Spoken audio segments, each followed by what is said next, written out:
Hello, and thank you for joining me again for another lesson at the Crone Zone Tarot. So, last lesson, we saw how the eights marked a turning point in the tarot journey, where from dealing primarily with externals and with society and its mouldings and shapings, there came a point with the eight where we turned within. Now, with the Hermit card, card 9, this process deepens and completes. And so the word for the nines and for the Hermit itself is that word, completion. It is at the 9 that completion occurs because, of course, at the 10, at the very end of everything, we're cycling back to the 1. Okay, so please take out card 9, the Hermit. Please take out the 9 of Swords, the 9 of Wands, the 9 of Cups, and the 9 of Pentacles. Ours is a constantly bustling, busy society. We live in a 24/7 culture of noise and continuous activity. We are encouraged to be super busy all the time. In fact, if we're not, we can feel that we're doing something wrong. Go on any train journey anywhere, and there'll be people who are busily checking their phones, occupying themselves. It's as if there is never a moment to sit quietly with the self without continual distraction of one sort or another, particularly with the increased use of social media. So, in a society like our own, the word hermit can come over with some negative connotations. You know, we're thinking about those guys who went and lived in caves up on the Northumbrian coast and things, or withdrew from society on a mountaintop and grew a beard down to their knees, and all those sorts of images. Or we may think about reclusive people who shut themselves away from society in a rather negative sense. Certainly, for many people, the notion of being a hermit isn't one that they would welcome. And of course, it isn't part of our human condition to live in isolation for any length of time. So let me reassure you that none of that is what the Hermit card is about. The Hermit card can signify the need to be alone and to withdraw for periods of time, but it's more about the need to go within, to honour the self, and to have integrity with the intuitions and insights that the self offers. The hermit understands that the only way out is in. So let's look a little more closely at this. The fool has become old and wise by the time we reach the hermit. This elderly figure, you notice the long white beard, has scaled those mountains that have presented themselves so many times in the backgrounds of the other cards. And he has reached the snowy summit. There's little in the way of scenery around the figure, but that's because he isn't looking around. He's looking within. He is listening within. The hermit, you see, is tuned to his own inner knowing, that still small voice. In his left hand, the hermit holds his staff, and this varies quite considerably from the magician's wand, which was held in the active right hand of power. And the hermit's is not an external worldly power like the magician's, but a spiritual power. You'll notice that the hermit holds a lantern. But unlike the Christ figure in Holman Hunt's The Light of the World, the hermit doesn't look at us. He doesn't look at us, and significantly, he doesn't look at the lantern. And that's because he isn't holding it for himself. He's holding it for us, for others. He's showing us the way. He's showing us that we, and only we, can be our own guru. So the hermit offers no dogma or preaching. He wears that humble grey cloak, and he simply offers the example of himself. This is the way, he tells us. It's all inside you. I think it's true to say that society at no stage in our development and our growth actually encourages us to trust our own inner knowing about things. Quite the opposite. We're always being told through advertising what we need, what we should have, what we should think. These ideas are being fed to us all of the time. So we're not encouraged to see ourselves as a source of wisdom, or to see ourselves as a source of inner knowing. And certainly, as I've already said, we're discouraged to some degree from self-exploration or spending time alone quietly.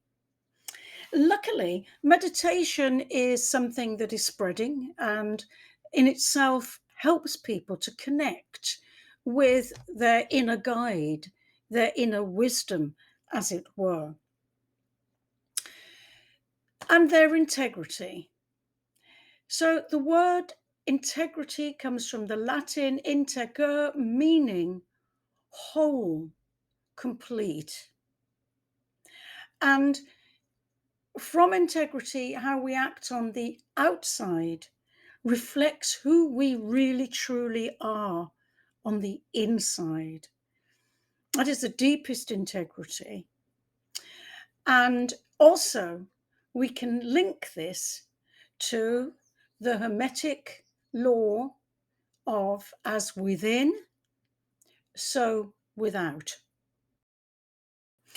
When the hermit shows up in a reading, it can be a signal to us that it's a time when we must trust our own intuitions and instincts about things. We must follow our own way and not anybody else's way. There will be no other way that will do. It has to be our way. It's as though there is a tuning fork inside us. It strikes a note and we must align with that note. And we alone can do that. So it's trusting in our own inner authority. It's also an indicator at times of the example of somebody in your life who is doing that, who acts as an example to you to do it too. They'll be doing it in their way. You will be doing it in your way, and the ways will be unique to each of you. But it's just their example of trusting and following their own inner light that will inspire you to do the same with your inner light. In a negative sense, it's possible that you're living a life in a frenzy and never taking the time to touch base with yourself and to have that precious contact. It could also, negatively aspected, indicate an unhelpful and not positive withdrawal, not for the purposes of self-knowledge, but for other reasons, which could be unhealthy and not desirable. The hermit is a solitary figure. He is not able to run with the herd. In exploring the nines from the minor arcana, we will look at other figures presenting on their own, exploring their state through the elements of air, swords, fire, wands, water, cups, and finally earth, pentacles. Let's consider the kinds of completion these cards show. So 9 of Swords. This to me is the worst card amongst what is a pretty troubling suit at times. And why are the swords so problematic? Well, I think it's because they're about thinking. And as Hamlet says, nothing is either good nor bad, but thinking makes it so. The card depicts a scenario we can all relate to. An isolated figure sitting up in bed, head in hands in the small hours. We've all been there. This is an indicator of worry, stress and insomnia caused by the above. Notice the blackness behind the swords and how they block the figure from getting any higher perspective in the way they fill that vertical space. There is a sense of overwhelm and disproportion here. And this kind of stress is all too familiar in modern living. The zodiacal glyphs on the counterpane might be indicative of the fact that everybody, all signs of the zodiac, can be susceptible to this sense of isolated despair. Let's look at it another way, though, and that is the way of the ego mind trying to control everything and inevitably failing. The worry might be for the state of the world, for other people, for loved ones, for those with ill health. The list is big enough. There is never a shortage of things to worry about.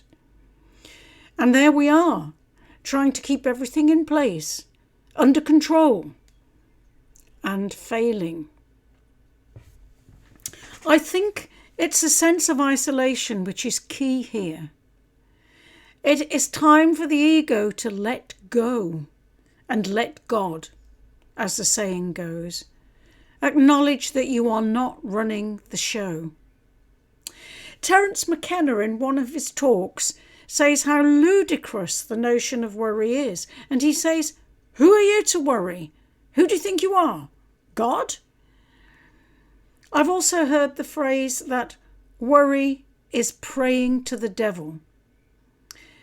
And that rational mind can have trouble with surrender, with the notion of grace, with laying that burden down. We are talking completion with the 9s. In the previous card, it's complete despair. And here we have another isolated figure, apparently at the end of their tether. The wounded figure stands alone, holding a wand as a weapon and guarding the other 8 wands he has won. It appears the fight is almost over, and this can be a card signifying the need to hang in there just a little longer, dig deep and find the last reserves of strength because you're nearly there. And the figure does seem bullish and determined. So for someone climbing a mountain or running a marathon, it's a case of take heart, you are all but there. But there can be another side to this. There can be the sense of fiery ambition causing burnout, something we are again all too familiar with. This is someone feeling up against it. And it can be a case of, yes, you are winning, you are successful, but at what cost to yourself? And just one other possibility that I would flag up is that just occasionally this can indicate a person who has been wounded, physically or psychologically, by experience, and who is still struggling and fighting to survive and surmount their trauma. Here is another solitary figure, although it has to be said, one who looks well satisfied with his lot. Traditionally, this is a very positive card, representing someone who is emotionally satisfied in all areas, and this may well be so. Particularly if the card signifies the completion of an artistic project or perhaps heartfelt charitable work. In that instance, it would show secure, satisfying accomplishment. And when this card presents health, wealth, and happiness are all doing well, it's a card of all your dreams come true. But to me, there's always a sense of smugness in this figure. He seems very well pleased with himself, and the cups are set out on display like trophies. I wonder if the key is perhaps that the figure is alone. In the realm of cups to do with emotions and relationships, maybe this isolation isn't all positive.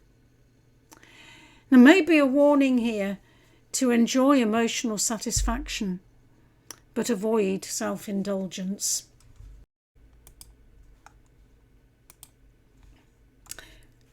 With the Nine of Pentacles, we see a woman in a garden. She wears a beautiful robe and is clearly delighting in the nature around her.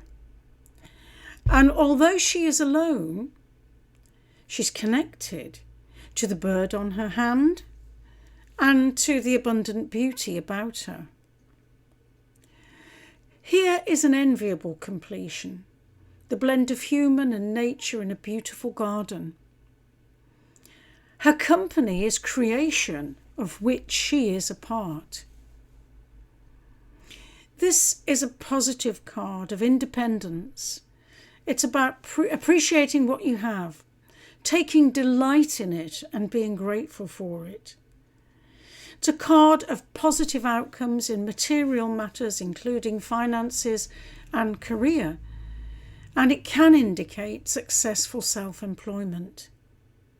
This figure seems to have the knack of looping the material and spiritual together in a way that enhances and graces life. Were this card to be presented in a negative aspect, then it might indicate the reverse of those things, an inability to be alone, an inability to appreciate the blessings of our life and take pleasure in them. So let's sum up the lessons of the Hermit.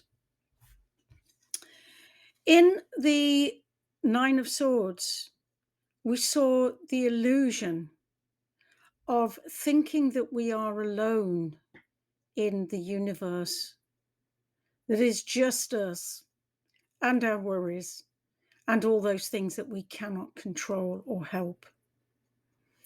And we see that false sense of isolation leading to despair and to mental torment. I guess with the Nine of Wands, the danger is that it can descend into ego. I will fight this battle, I will win. Sometimes that's a good thing. Sometimes that's necessary. Other times, well, where is it taking us? It can actually be harmful for us. What's the point? Is it worth it? I think that has to be the crucial question there to answer, whether this fight is justified and something that we want to do. So both of those people are alone, as are the Hermit himself and the figure in the garden. But I want to put it to you that these two are a little different. Yes, they're self-sufficient. They are complete unto themselves. They are whole. And I'd like to look at another way of seeing the word alone. We can see that word as all one, at one. And that is the state of these two people, characters. Okay. So that brings us to the end of the nines. And we have only the tens, which is endings and beginnings, to look at. And we are through the first 10 cards of, at that point, we are through the first 10 cards of the major and minor arcana. So, thank you very much for being with me today. I hope that's been useful, and I look forward to seeing you again next time. Okay, bye now. Bye.